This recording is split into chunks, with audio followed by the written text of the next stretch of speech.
everybody! Today I wanted to show you how I made this piece, which I thought was so cute. We just got this mold in. It's a series of birds. There's 7 different birds in here that you can use. And then we got this other mold called Fleur, and there's 6 different designs you can use in that one. And what I did was I combined the 2 molds and created this piece, and it was super easy to do. And I just wanted to show you that. I'm not using a release on these, and I generally, when I get a silicone mold that's like this and it's not hot outside, I don't generally use a release. And what I mean by release is like a water or some Armor All or something like that, or even baby powder. But you know, these flex so much, these molds. I mean, literally you can bend them in half. So it's very easy to get your designs out of there. So I don't generally use it. It's totally up to you though. Let me just say that. But I've actually molded this side. Okay, so I'm going to mold this side so I can show you. So what I do is I condition my clay, and then I roll it into like a log that's kind of around the same size as the actual piece that I'm going to mold. And then I start to press it with my fingers. And you'll see that I'm adding a little pressure because I'm trying to get it down into the cavity where the designs are. And it may resist me in like little small areas. You just have to be patient with it. And the pressure from my hand and the warmth will help to spread it. So I do this entirely with my hands. I'll even come and give it a little pressure to kind of really just get it in there. And then I'll roll over with my acrylic rod. And that really helps to get it in there. Now, you see what I did? I just pulled it out because it stuck to my rod. I don't want that because I don't want to have to cut all around here, which is really a pain in the neck. So let me do this over. I mean, you could totally do that. And I've done that in the past, but this technique, you don't have to do it. So when you're rolling over the rod, just be careful to not get it to stick. So just be careful with it, that's all. So I'm glad that happened so I could share that with you because, you know, I'm all about not making extra work for myself. And when you pull it out of the mold and there's all this extra clay on there, it makes extra work because you have to then cut all those little extra pieces off in order for it to look nice. So with this method, I take my blade, and you want a blade that's sharp, you don't want a dull blade. And I'm going to just kind of butt it against the silicone of the mold and run my blade over it and cut this excess off. And there you have the design flush with the mold. And if there's any extra areas that are like I might have missed, I'll come back with a piece of clay and I'll push the clay into those pieces like so. And once again, try to get that to mold with the rest of it. May need to use your rod. And when you think you have it, shave it off again. And then use your fingers to make sure everything's in place, because you don't want to unmold it until you know you have it in place, because then obviously you're going to have to do it all over again if something didn't work out.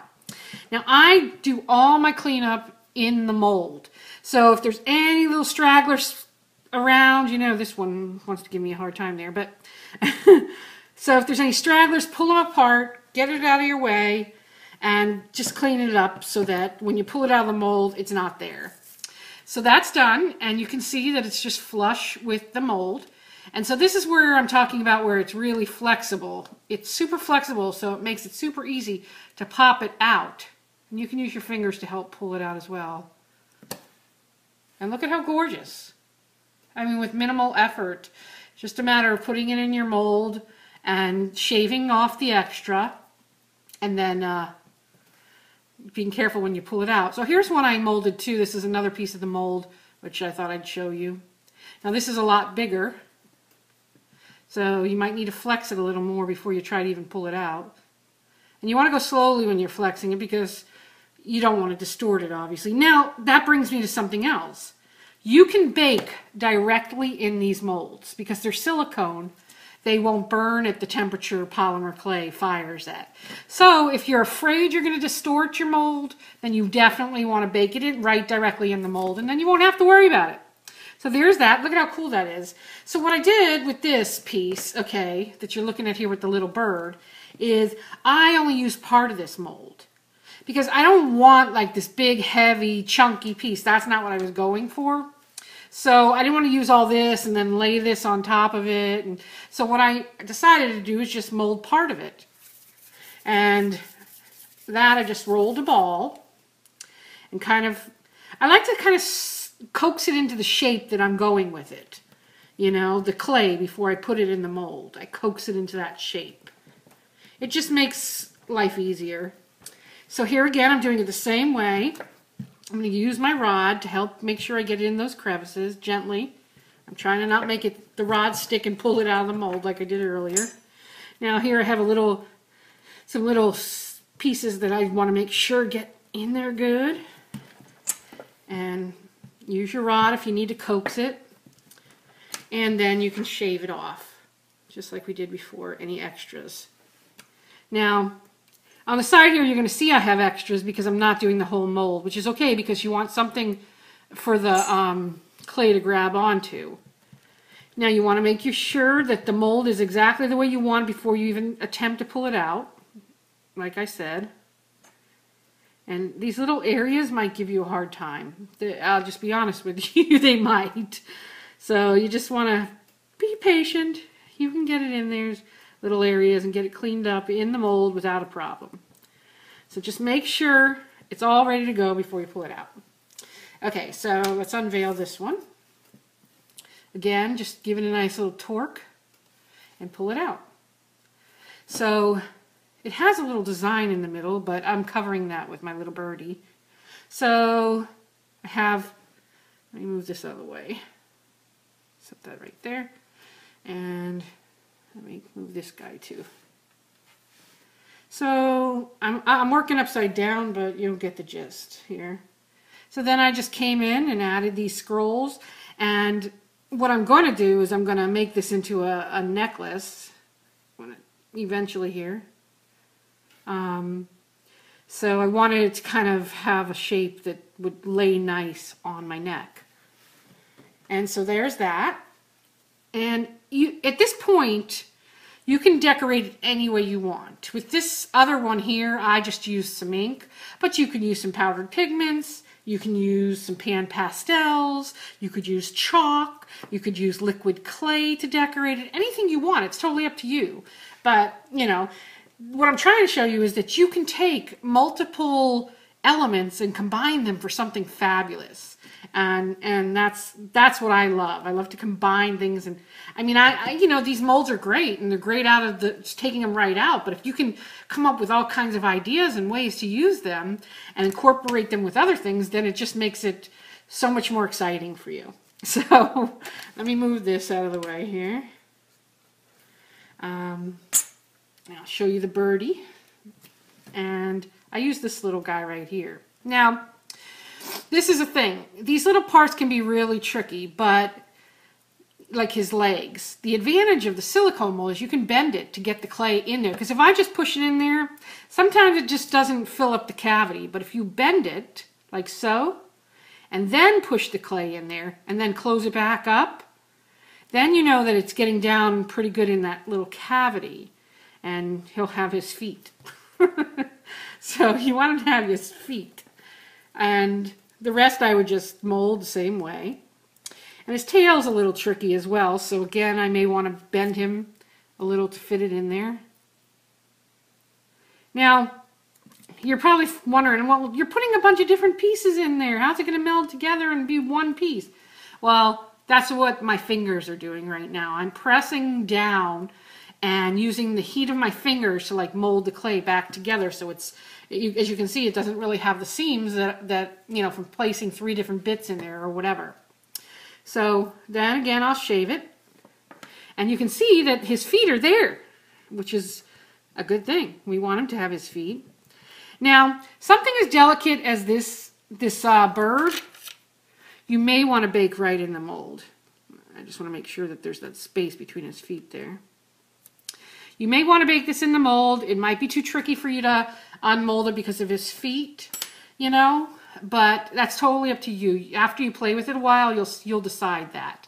But like I said, you can bake it right in the mold, but I'm not going to for time's sake. I'm just going to pull him right out. And his feet came right out with him. So that's a good thing. He has his feet. All right, so then back to this piece.